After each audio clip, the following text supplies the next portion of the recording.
নমস্কার। আজকে আপনাদের একটি শক্তিশালী বীজ মন্ত্র দেব।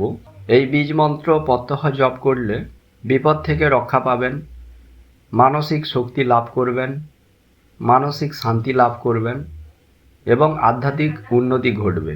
তো মন্ত্রটি আমি ভিডিও স্ক্রিনে দিচ্ছি এবং প্রতিটি যে বীজ রয়েছে সেই বীজের আক্ষরিক অর্থ আমি আপনাদের বলে দেব।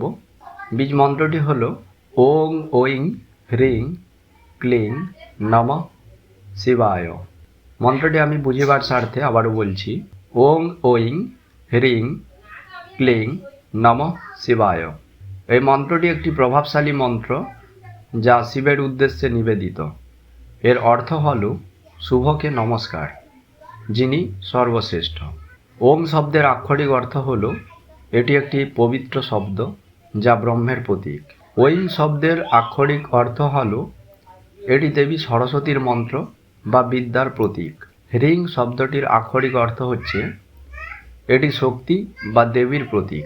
ক্লিং শব্দটির অর্থ হল এটি রুদ্র বা শিবের বীজ মন্ত্র।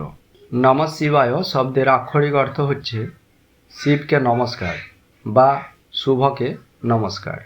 এই মন্ত্রটি শৈব ধর্মের একটি গুরুত্বপূর্ণ মন্ত্র এবং এটি বিভিন্ন পরিস্থিতিতে জপ করা হয়, যেমন বিপদ থেকে রক্ষা পাওয়ার জন্য, মানসিক শান্তি লাভের জন্য, মানসিক শক্তি লাভের জন্য এবং আধ্যাত্মিক উন্নতির জন্য। তাই যারা মানসিক শান্তি লাভ করতে চান বা বিভিন্ন বিপদ থেকে রক্ষা পেতে চান অথবা জীবনে আধ্যাত্মিক উন্নতির জন্য এই মন্ত্রটি প্রত্যহ জপ করতে পারেন। সবাই ভালো থাকবেন। ধন্যবাদ।